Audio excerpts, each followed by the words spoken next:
Ya, Lembaga Survei Nusantara Strategic Network atau NSN mengklaim mayoritas masyarakat Jakarta tidak puas dengan kinerja Gubernur Anies Baswedan selama nyaris 5 tahun ini memimpin DKI. Memimpin DKI atau memimpi DKI? Ya, periset NSN Riyandi mengatakan tingkat kepuasan publik terhadap kinerja mantan menteri yang dipecat Jokowi itu hanya 33,8% saja. Itu artinya Anies Baswedan yang membangun sejumlah fasilitas modern di Jakarta masih belum sukses menarik perhatian atau simpati warganya. Fasilitas modern itu termasuk jamban apung bukan? Ya, Riyandi menjelaskan bahwa capaian itu berdasarkan hasil survei yang telah dilakukan oleh NSN pada 400 responden. Jadi 10 juta penduduk Jakarta itu 400-nya diwawancarai. Adapun responden tersebut diambil mewakili seluruh wilayah di DKI Jakarta dengan metode multi-stage random sampling. Paham nggak lo? Dan jangan-jangan rata-rata yang disurvei adalah kadrun. Nah ini bayangkan.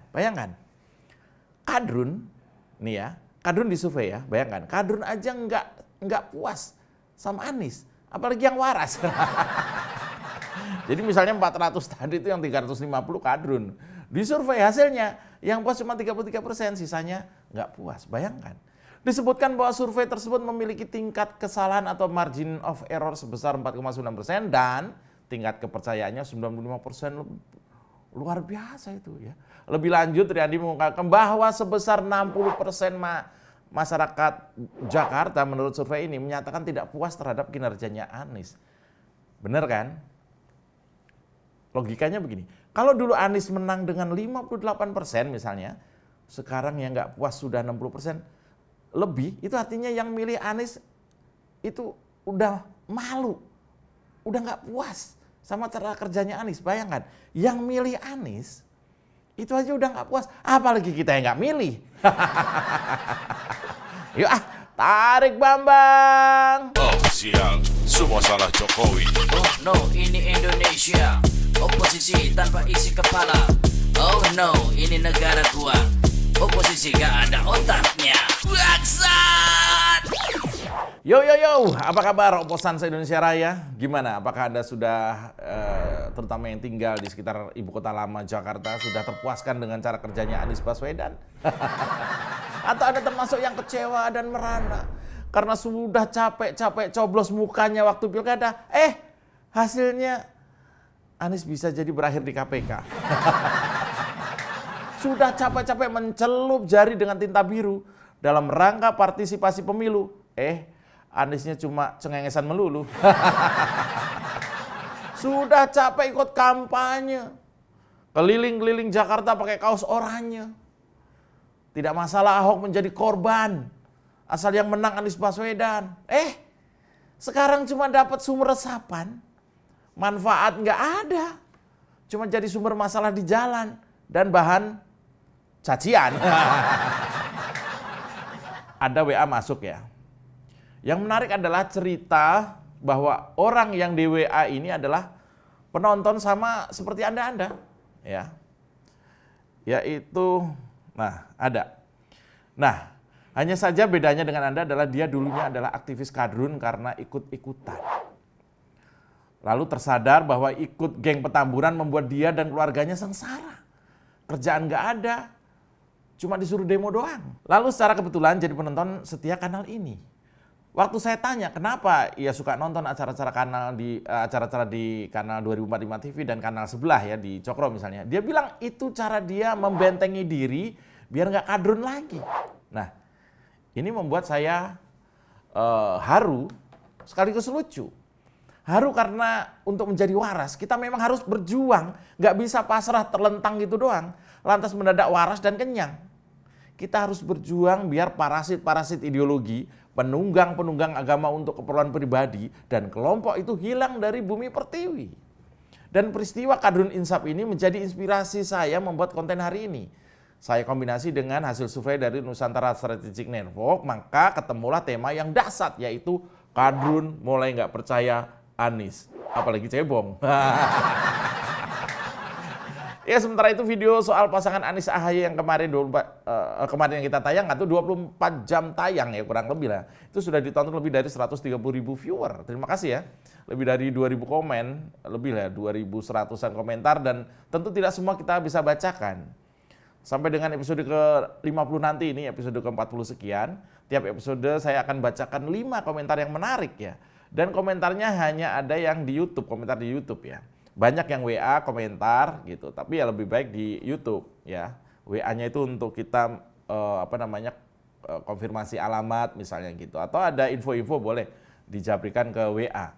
WA-nya yang pegang admin, tapi sering juga saya yang pegang, jadi bisa saja kita saling chit-chat atau saling ngobrol ya.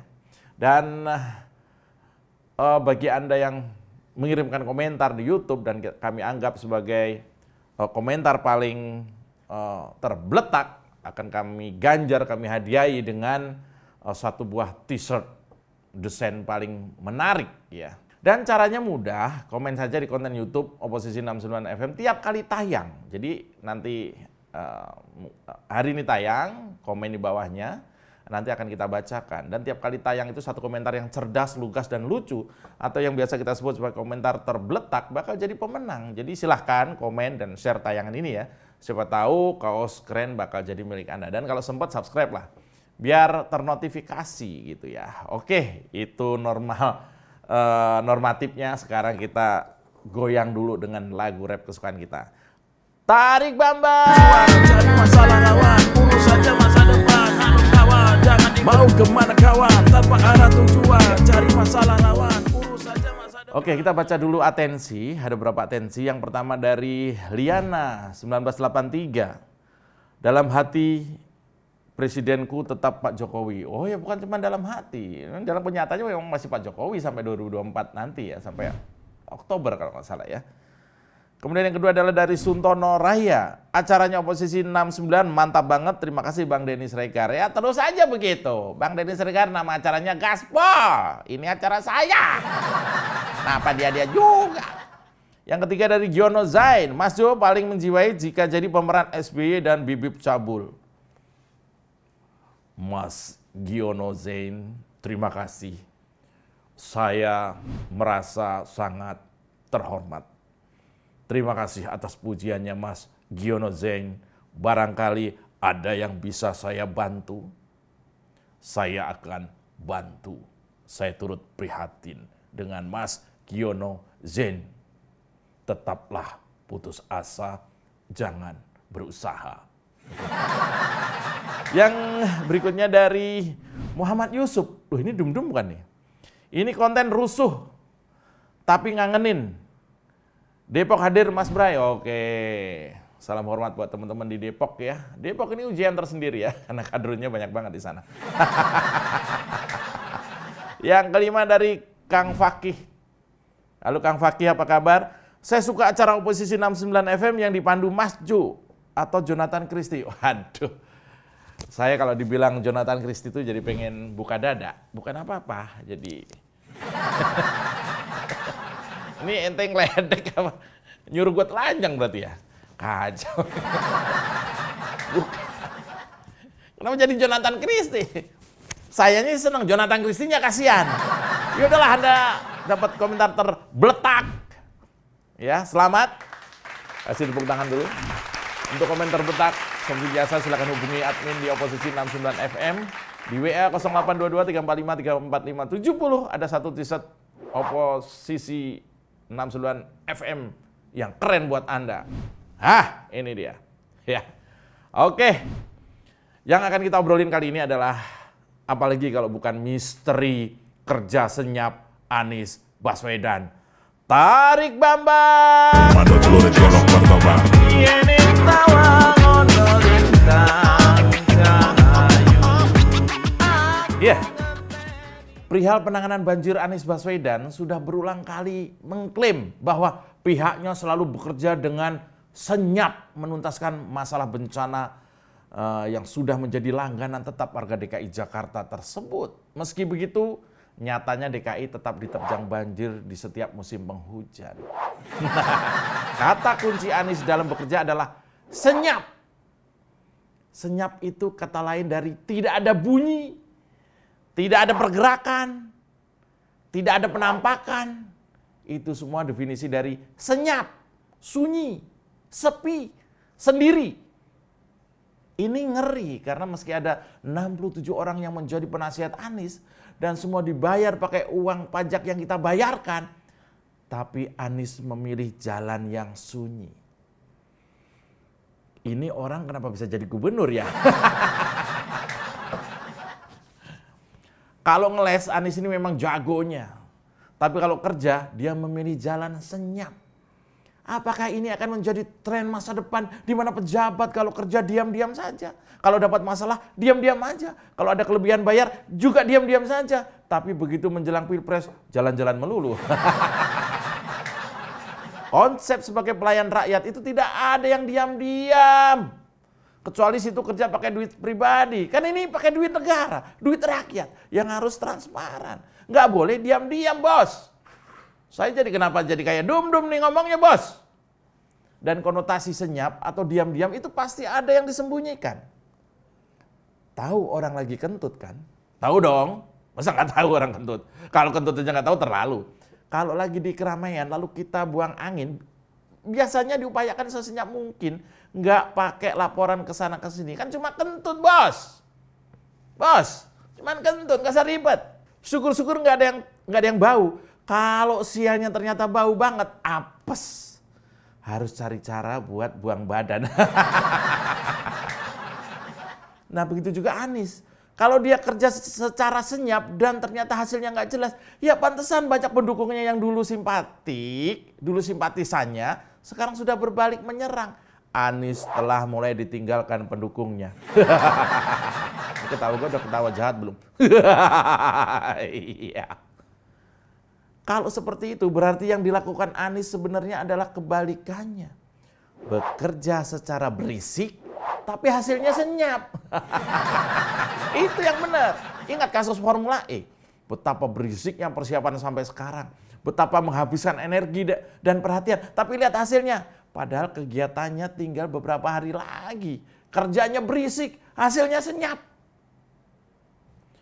Menganalisa hasil survei yang dibuat oleh Nusantara Strategic Network atau NSN yang mengklaim mayoritas masyarakat Jakarta tidak puas dengan kinerja Gubernur Anies Baswedan selama nyaris 5 tahun ini memimpin DKI, kita bisa mempunyai beberapa kesimpulan, saudara-saudara.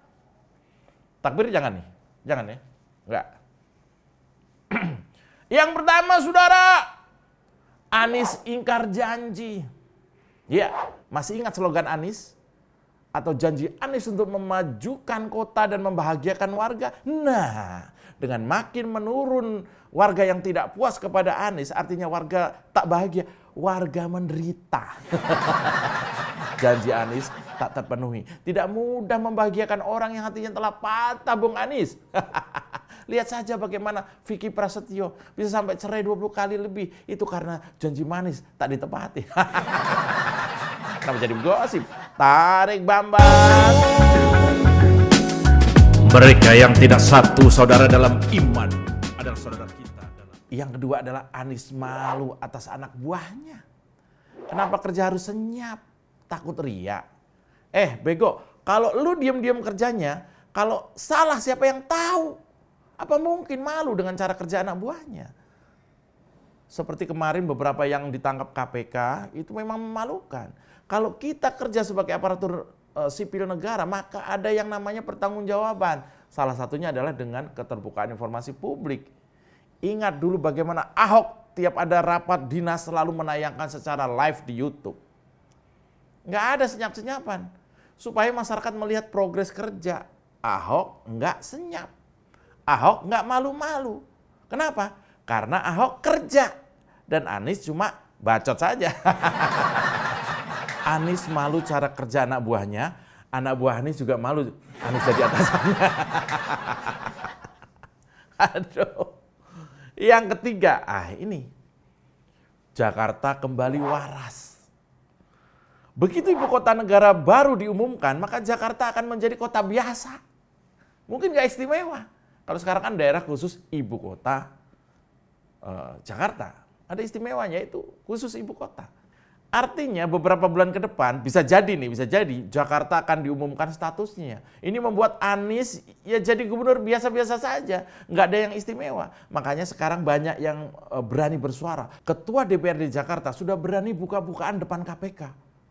Survei di atas tadi juga bukti masyarakat Jakarta sudah mulai pelan-pelan sembuh dari badai sitokin politisasi agama. Masyarakat Jakarta mulai sadar. Yang mereka perlukan memang hanya seorang administrator kota, bukan petinggi agama. Yang mereka perlukan sebenarnya adalah orang yang paham tata kelola kota. Bukan orang yang cuma bisa debat pelintir kalimat, baper, dan pendendam. Ahok telah menjadi simbol bahwa kalau cuma pengen berkuasa, tapi tidak membuat solusi apa-apa, ya tetap ujung-ujungnya adalah dicerca. Nah, berikutnya ini menarik. Anies telah ditinggal anak buahnya. Banyak kepala dinas mundur. Banyak staf strategis Anies mundur. Ini bukti Anies sudah mendekati selesai. Tidak ada yang bisa dibanggakan. Apalagi kalau tiap hari Anies hanya bisa membanggakan stadion sepak bola. Yang masyarakat tahu ide dan lahan dari gubernur sebelumnya. Modal membangun diberi pemerintah pusat. Anies itu cuma disuruh cek sound saja. Aduh. Udah ya, ngomongin Anies melulu. Oke, demikian Oposisi 69 FM. Jangan lupa tonton juga program-program lainnya di 2045 TV. Subscribe biar nambah imun, biar nggak diganggu kadrun. Saya Mas Supray, jilat bawahan, remes atasan. Alah, bletak. Tarik Bambang. Tak ada solusi, semua rata-rata. Sekedar pusing Iya. dengan ucapan. Malam Jumat, coy. Sadar diri, tak Iya. berani melawan. Jangan lupa. Orang Abanyol. Saya nggak akan ngomong ewek ya. Siang, semua salah Oke. Jokowi. Oh no, ini Indonesia. Oposisi tanpa isi kepala. Oh no, ini negara gua. Oposisi gak ada otaknya. Bangsat! Mau kemana kawan, tanpa arah tujuan, cari masalah rawan, urus saja masa depan. Halo